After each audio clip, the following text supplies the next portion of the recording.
Welcome to Crypto Intuition. I would like to begin by saying that I am not a financial advisor.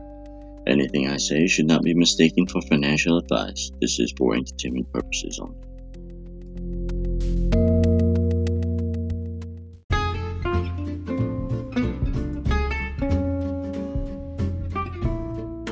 As an investor, I am acquainted with economics. Well, you have to be to some sort of level or degree. An investor without some knowledge or understanding of economics is like an engineer who went to work right away without bothering to check if he has all of his tools needed to do the job he was hired to do.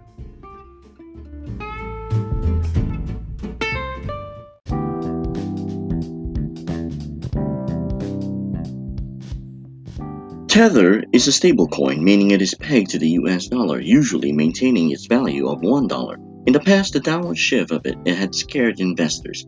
It is the third largest cryptocurrency by market cap, and it is very popular among crypto traders who use it to trade, a way for them to seek stability in times of great volatility in the market. It is where they store the value or maintain their gains in their investments. If they want a break from trading, they can store it there with confidence that value would be held intact.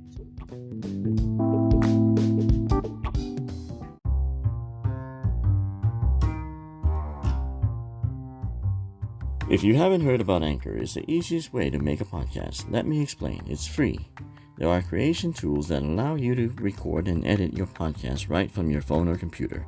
Anchor will distribute your podcast for you so it can be heard on Spotify, Apple Podcasts, and many more. You can make money from your podcast with no minimum listenership. It's everything you need to make a podcast in one place. Download the free Anchor app or go to anchor.fm to get started.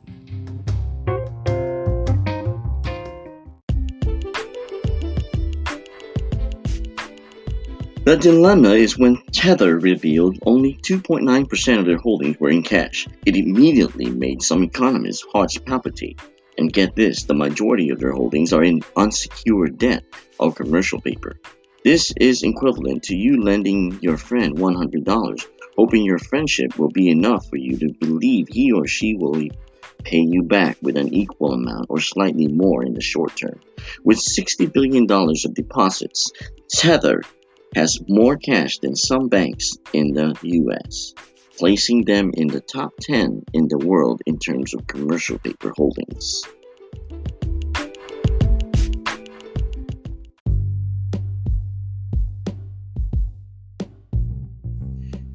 In 2007, many banks found themselves on the verge of bankruptcy when the housing market collapsed. Why?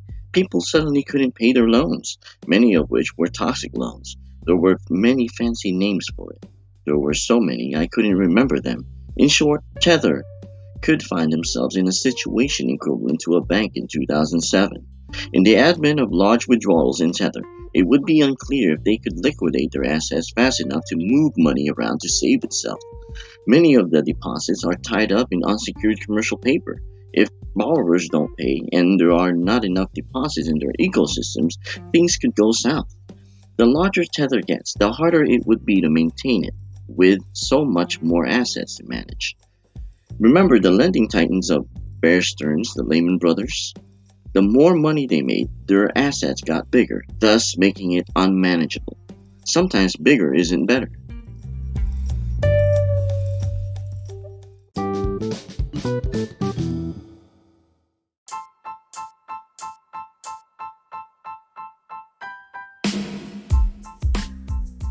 There are other stablecoins with a much more stable asset allocation, but Tether is the one crypto traders apparently prefer, so it is best for everyone that it does succeed. Tether devs know this could be a problem, and I hope they are well aware as to why economists are all jittery about this dilemma. Tether is also not without controversy, but that is not the issue at hand.